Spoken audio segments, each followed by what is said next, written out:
Congressman Lobsterette, thank you for joining us this week. Yep.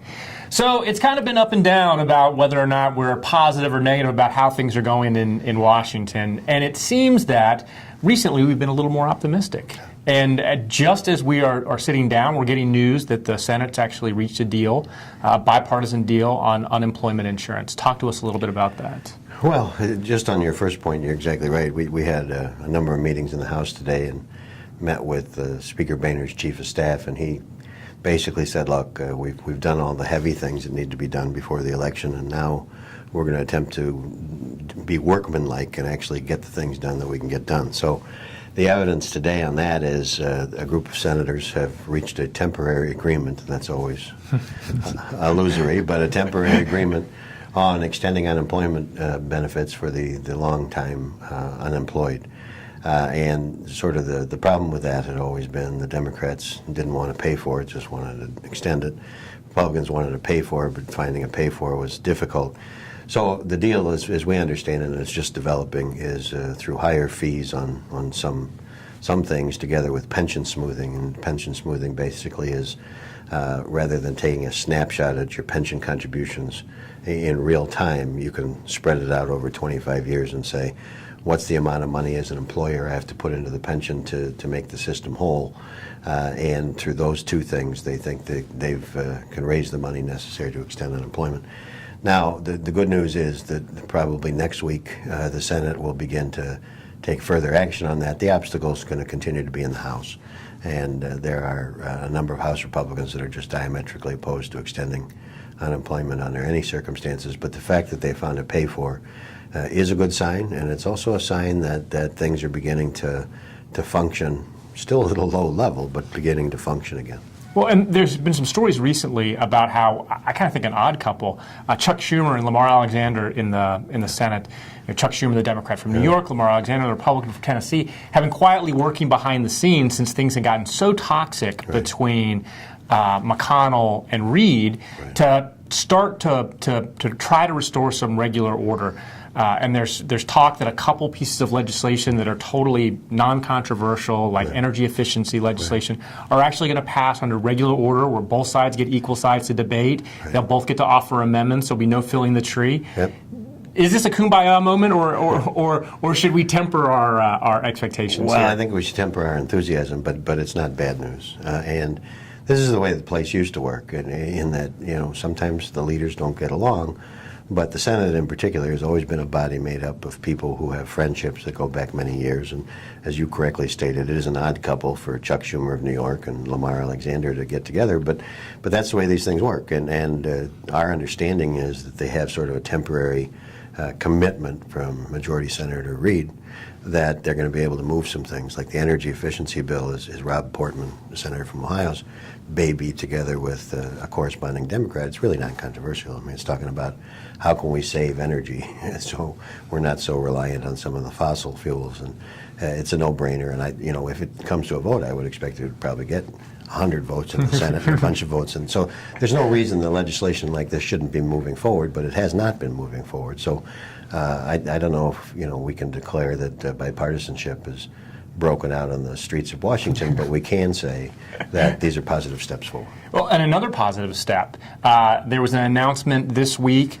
that the Senate Banking Committee, the committee chairman, the Democratic committee chairman, and the ranking member have come to an agreement on housing finance reform, essentially dealing with Fannie Mae and Freddie Mac. Talk to us a little bit about that. Well, since the beginning of this Congress, on the House side, you have chairman of the Banking Committee, Financial Services Committee, Jeb Hensarling of Texas, has had his mission in life was to dismantle Fannie and Freddie, which causes a lot of angst in the real estate markets because without that federal backstop, without that secondary market, the feeling is that mortgages would not be as available as they are. On the flip side, clearly the financial meltdown of 2008 can be laid in part at Fannie and Freddie's feet because people were creating bad mortgage products and there was no risk on the underwriter's side because then they just sell it to Fannie and Freddie. And so when the things collapsed, Fannie and Freddie were in very tough shape.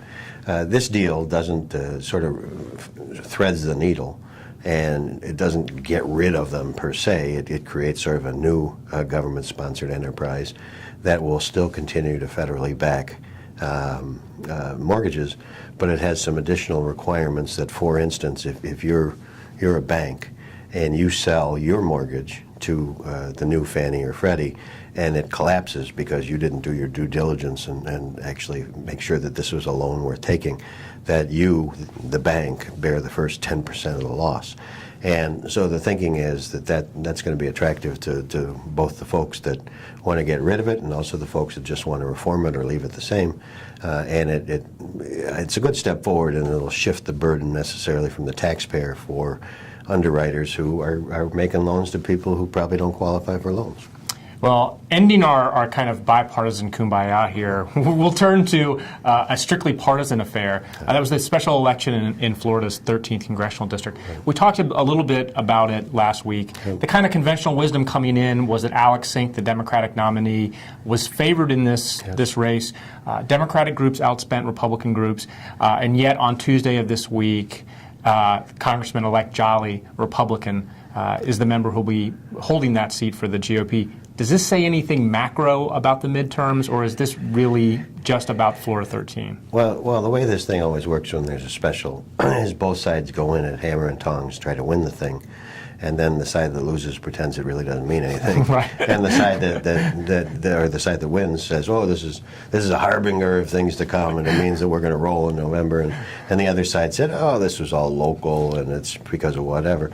The fact of the matter is, the truth is probably in between. It's if you had to be sort of just step back from it, I think it's bad news for the Democrats come November. Not because it means some sweep, but it was this race was used to test messages, and so the Democrat Alex Sink talked about income disparity, minimum wage, the extension of unemployment benefits, sort of what the Democrats are going to be talking about in the fall, and at the same time sort of distancing themselves from the Affordable Care Act, Obamacare. The Dave Jolly campaign was all about tying Obamacare, the Affordable Care Act, around Alex Sink's neck, and that message seems to have prevailed. It's an important special election because even though this seat was held for 40 years by the Republicans, it was held by the same guy, Bill Young, who really was a giant. I mean, down in southern Florida. And so you can't call it a Republican stronghold by any stretch of the imagination. Jolly won by about 3,500 votes, so it wasn't a blowout. But I do think that from a message standpoint and other polling data that we've looked at, the Democrats are swimming upstream going into this midterm election, and the Affordable Care Act is really not something that's going to help them. Well, I have a funny feeling we're going to be talking a lot more about elections in the coming weeks and months ahead. Congressman Lottered, thank you very much. Thank you, Chris.